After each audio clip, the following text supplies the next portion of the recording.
ভরসার জায়গা, আস্থার জায়গা বাংলাদেশ সাংবাদিক কল্যাণ ট্রাস্ট, যেটি বাংলাদেশ গণপ্রজাতন্ত্রী বাংলাদেশ সরকারের তথ্য ও সম্প্রচার মন্ত্রণালয়ের অধীনস্থ একটি প্রতিষ্ঠান।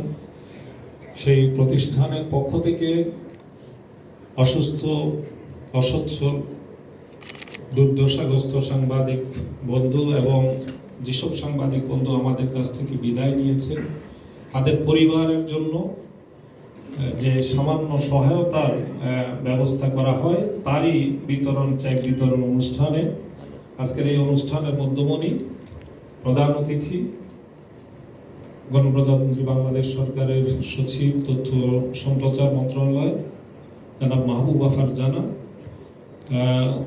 মঞ্চে উপবিষ্ট আছেন প্রধান তথ্য কর্মকর্তা জনাব নিজামুল কবির, বাংলাদেশ প্রেস ইনস্টিটিউটের মহাপরিচালক ফারুক ওয়াসিফ এবং এই কল্যাণ ট্রাস্টের অন্যতম সদস্য বাংলাদেশ ফেডারেল সাংবাদিক ইউনিয়নের সম্মানিত সহসভাপতি খায়রুল বাশার, সম্মানিত সদস্য শাহিন আসনাদ, বিএফইউজের নির্বাহী পরিষদের সদস্য এবং জাতীয় প্রেস ক্লাবের সম্মানিত সাধারণ সম্পাদক আইয়ুব ভূঁইয়া, সামনে উপবিষ্ট আছেন আরো বিভিন্ন পর্যায়ের সাংবাদিক নেতৃবৃন্দ, এরই মধ্যে উপস্থিত প্রবীণ সাংবাদিক বৃন্দ, আসসালামু আলাইকুম। কথা খুব সংক্ষেপে বলতে হবে, এই কারণে আজকে প্রধান অতিথি তার অত্যন্ত জাতীয় গুরুত্বপূর্ণ বাজেটের উপলক্ষে যে একটি সংবাদ সম্মেলনের আয়োজন করা হয়, সেই সংবাদ সম্মেলনে থাকতে হবে, এটা একেবারে অপরিহার্য। যে কারণে আমাদেরকে ওনাকে প্রথমে একটু সুযোগ দিতে হবে এবং তিনি চলে যাবেন। এই কারণে আমার বক্তব্যটি আমি খুব সংক্ষেপে কথা বলবো, পরে প্রয়োজন হলে আবার হয়তো আপনাদের সাথে কথা হবে। আমরা 2024-25 অর্থ বছরের আজকে কল্যাণ অনুদান, যেটি মূলত এই সাংবাদিক কল্যাণ ট্রাস্টের প্রধান কার্যক্রম হচ্ছে এই কল্যাণ অনুদান, এই কল্যাণ অনুদানের 2024-25 অর্থ বছরের শেষ কিস্তির চেক নিয়ে আপনাদের সামনে হাজির হয়েছি। আজকের এই অনুষ্ঠানটি অন্যান্য এর আগের অনুষ্ঠানগুলো থেকে একটু ব্যতিক্রম এই কারণে যে এর আগে যেসব অনুষ্ঠান করা হতো শুধুমাত্র ঢাকা এবং ঢাকার আশপাশে যারা আছেন তাদের নিয়ে এই আয়োজনটা ঢাকায় করা হতো, আর অন্যদের তার স্ব এলাকায় গিয়ে আমরা দিয়ে আসতাম।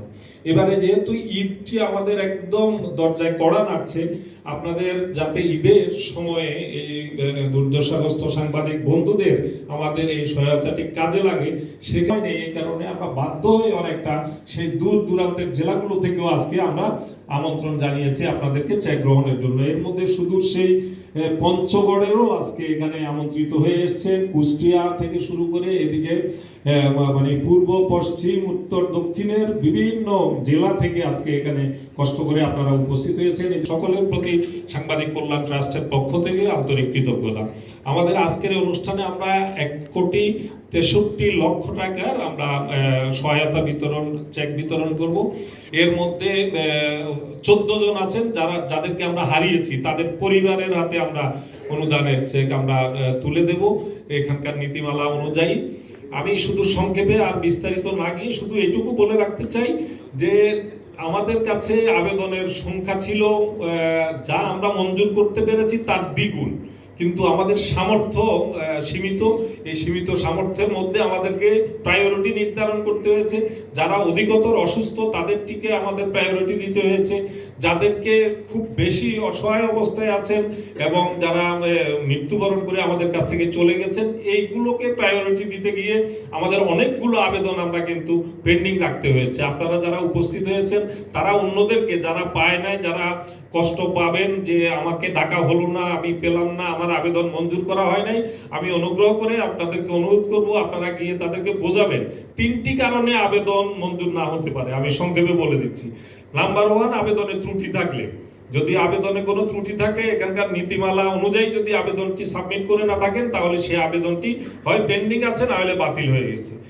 দ্বিতীয় যে কারণ আছে যে চলতি অর্থ বছরেই একবার পেয়েছেন কিন্তু আমরা দেখেছি এবার আবারও আবেদন করেছেন, তাদের আবেদনগুলো আমরা বিবেচনায় নিতে পারি নাই, কারণ এক অর্থ বছরে একাধিকবার দেওয়ার কোনো সুযোগ নাই। যারা মোটেই পাননি আমরা তাদেরকে আমরা প্রায়োরিটি দিতে হয়েছে।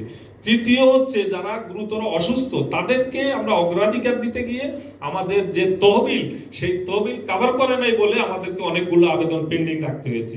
এই তিনটি কারণে মূলত যাদেরকে আজকে ডাকতে পারিনি, এই মেসেজটি আপনারা যারা আজকে ডাক পাননি তাদেরকে এই মেসেজটি আপনারা যারা এসেছেন তারা পৌঁছে দেবেন।